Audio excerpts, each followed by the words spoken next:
लाला का शहर में एक होटल था। लाला बहुत ही लालची था। वो हमेशा सोचता कि किस तरह कम खाना देकर कस्टमर से ज्यादा पैसे ठग सकी। मोती वहाँ काम करता था। वो एक सीधा साधा लड़का था। हमेशा वो लोगों की भलाई करता। उसे लाला का लालच पसंद नहीं था। एक दिन लाला के होटल पर गांव का एक गरीब किसान गोपाल अपनी पत्नी और बेटे के साथ आता है। देखो मोती, ये लोग देहाती भोले भाले लगते हैं। इन्हें पहले पेट भर खाना खिलाओ, उसके बाद बिल दोगुना बनाकर देना। मालिक, ये ठीक बात नहीं। इनसे हमें और कम पैसे लेने चाहिए। कितने गरीब दिख रहे हैं। गरीब हैं तो हम क्या करें? मैंने कोई धर्मशाला थोड़ी खोल रखी है। बाजार में इन्हीं लोगों से पैसे कमाने के लिए ही तो हम बैठे हैं। ऐसा करो, तुम उन्हें मेरे पास भेज दो।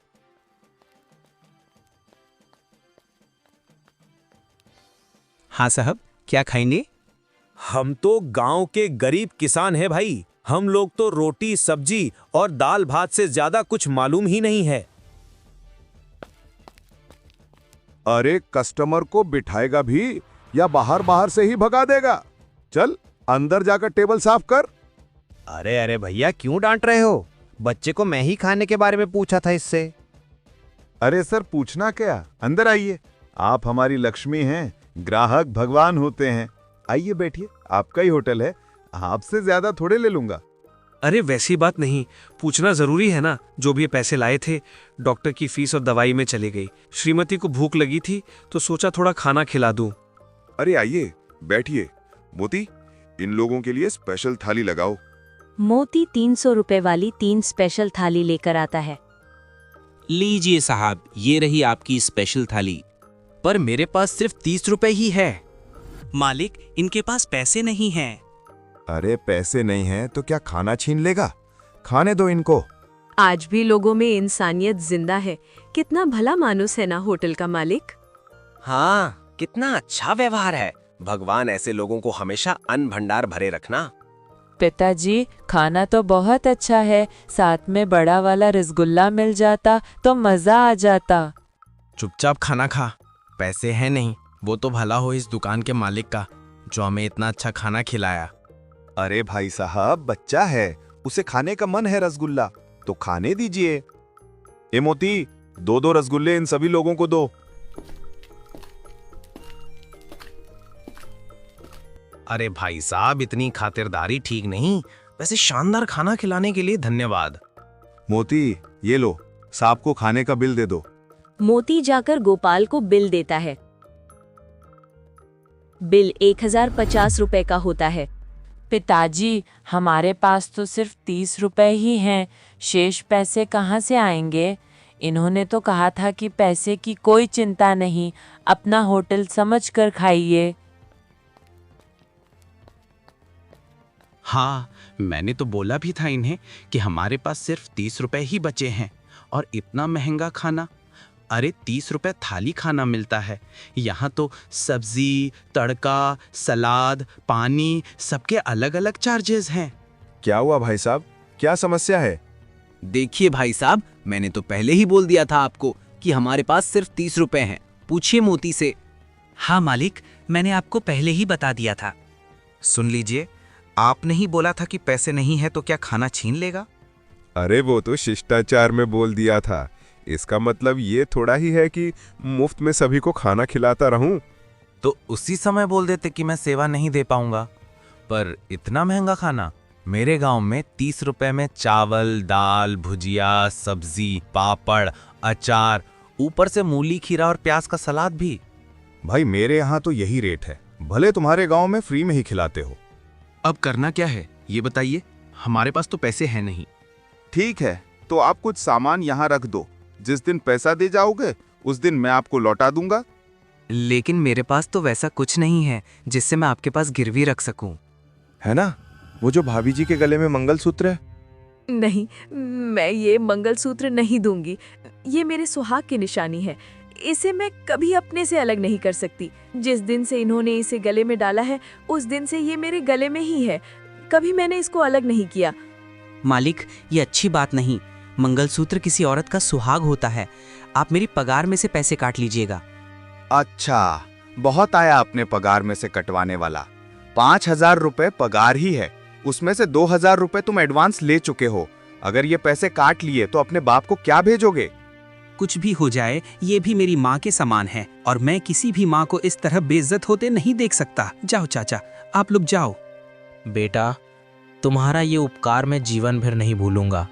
अगली बार जब भी मैं शहर आऊंगा, तुम्हें खोज कर तुम्हारा पैसा लौटा दूंगा।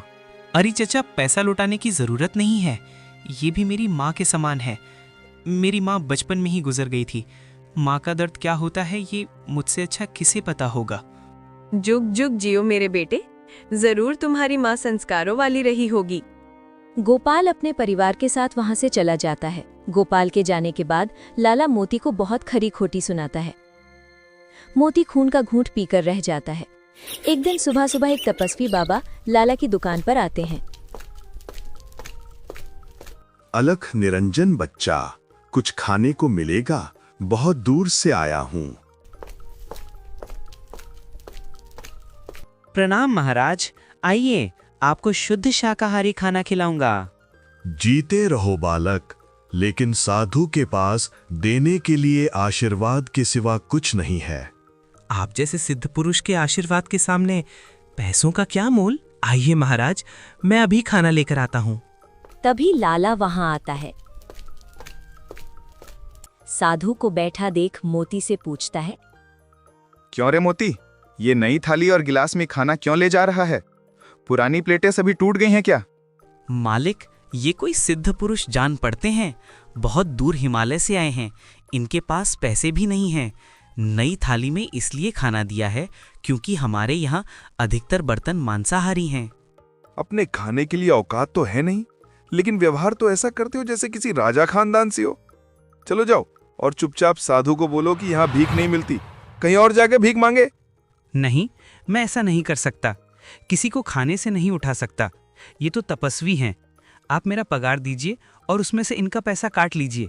मैं आप जैसे मालिक के यहाँ काम भी नहीं करना चाहता।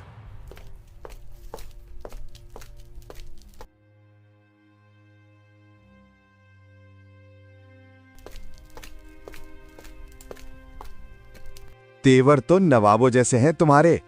ये लो एडवांस। गोपाल का और साधु का पैसा काटकर 1950 रुपए हैं, और फूटो यहां से। ठीक है, इसमें से 300 रुपए और रख लो, मेरे आज के खाने का।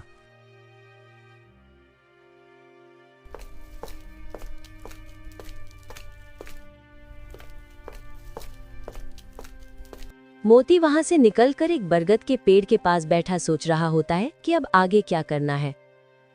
तभी वहां पर तपस्वी बाबा आते हैं।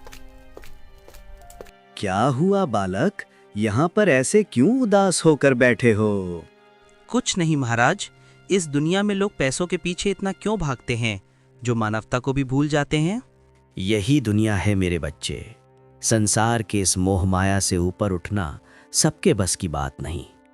वैसे तुमने मुझे बहुत बढ़िया खाना खिलाया, लेकिन खाने के बदले तुम मुझसे कुछ लेना भूल गए। मैं कहाँ कुछ भूला?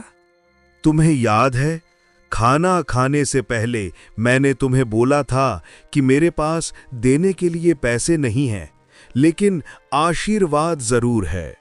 बताओ बालक, तुम्हारी क्या इच्छा है? महाराज, मेरी इच्छा है कि मैं लोगों को मुफ्त में खाना खिला सकूं, लेकिन मैं यह नहीं चाहूंगा कि लोग मुफ्त में खाना खाकर मुफ्तखोर बन जाए। इसलिए मैं चाहता हूं कि कम से कम पैसों में लोगों को खाना खिला सकूं। तुम तो होटल में काम कर चुके हो। अपने अनुभव के आधार पर यह बताओ कि एक आदमी का भरपेट अच्छा खाना खिलाने में कितने रुपए का खर्च आएगा? जी, 50 रुपए में अच्छा से अच्छा खाना हो जाएगा। ठीक है, मैं तुम्हें आशीर्वाद देता हूं कि तुम जो भी गरीबों के भोजन बनाओगे वो 10 गुना हो जाएगा। तुम्हारे 1 किलो चावल से 10 किलो भात बनेगा। इस तरह 50 आदमी का खाना 500 लोग खा सकेंगे। वाह, यानी 50 रुपए वाली थाली मात्र 10 रुपए में पड़ेगी। महाराज, आपने मेरे जीवन के लक्ष्य को बहुत ही आसान बना दिया। तभी गोपाल मोती को खोजते खोजते वहां पहुंचता है। अरे मोती, तुम यहाँ बैठे हो? मैं तुम्हें होटल में खोज रहा था। पता चला कि तुम काम छोड़ चुके हो। ये लो तुम्हारी अमानत। 1050 रुपए। अरे चाचा, मैंने तो पहले ही कहा था कि ये पैसे लौटाने की जरूरत नहीं है। अरे ये तो तुम्हारी अमानत मेरे पास थी, वक्त पर तुमने मेरी इज्जत बचाई, यही काफी थी। उसके लिए फिर से एक बार धन्यवाद। ठीक है चाचा, आपने पैसे बहुत समय पर दिए हैं। अब मैं अपने पास के 3000 रुपए जो 1500 के बराबर हैं, उससे सस्ता होटल खोल सकूंगा। ये तो बहुत अच्छी बात सोची है तुमने। मेरा बेटा भिंटू ऐसे ही बैठा रहता है, उसे भी अपने साथ इस होटल में रख लो। जी जरूर चाचा, मुझे अभी कई ईमानदार साथियों की जरूरत पड़ेगी। ठीक है बेटा, अब मैं चलता हूँ। तुम अपनी इसी ईमानदारी और जज्बे को हमेशा बनाए रखना। जी महाराज, प्रणाम। मैं भी चलता हूँ बेटा, कल से बिंटू तुम्हारे होटल में काम करने आ जाएगा। मोती उन पैसों से लाला के होटल के बगल में 10 रुपए की थाली का होटल खोज देता है। पहले तो लोग 10 रुपए की थाली का बोर्ड देखकर इसे मजाक समझते हैं, लेकिन जब होटल के अंदर खाना खाते हैं तो उन्हें आश्चर्य होता है कि 300-400 वाले खाने को वो मात्र 10 रुपए में कैसे खिला रहा है। लोग उसे बहुत धन्यवाद देते हैं। लाला का होटल बंद हो जाता है क्योंकि वही खाना 10 रुपए में मोती के होटल में उपलब्ध था। लाला कंगाल हो जाता है। एक दिन भीड़ में लाला खाना खाने आता है। भाई आधा प्लेट खाना देला। आधा प्लेट क्यों सेठ, पूरा प्लेट खाओ। काहे का सेठ, आज की तारीख में मैं कंगाल हो चुका हूँ और मेरे पास 3 ही रुपए हैं। कोई बात नहीं सेठ, मैं आपको पहचानता हूँ। आपका पैसा मैं दे दूंगा। आप महीनों यहाँ आकर खा सकते हो। धन्यवाद मेरे बच्चे, पर मैंने तुम्हें पहचाना नहीं।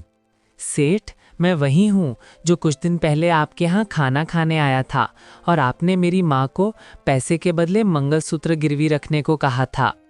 मुझे माफ कर दो बेटे, मैं अंधा था। मेरी आंखें तो आज खुली हैं। भूखे लोगों के लिए 10 रुपए पर थाली उपलब्ध करवाकर सचमुच तुम लोगों ने बेसहारों को एक सहारा दिया है। उनकी दुआएं सदा तुम्हारे साथ रहेंगी। अरे मालिक, आप यहाँ? मत कहो मुझे मालिक, ये भी एक गाली जैसा लगता है। 10 रुपए की थाली वाली इस होटल में जो सुकून है वो बड़े बड़े होटलों में नहीं मिलेगा। तो ठीक है, कल से आप भी आइए और मैनेजर की कुर्सी संभालिए। मोती, तुम्हारा ये एहसान मैं जिंदगी भर नहीं भूलूंगा। मेरे बच्चे घर में भूखे हैं। तुमने मुझे काम देकर मुझे ही नहीं, मेरे परिवार को भी भीख मांगने से बचा लिया।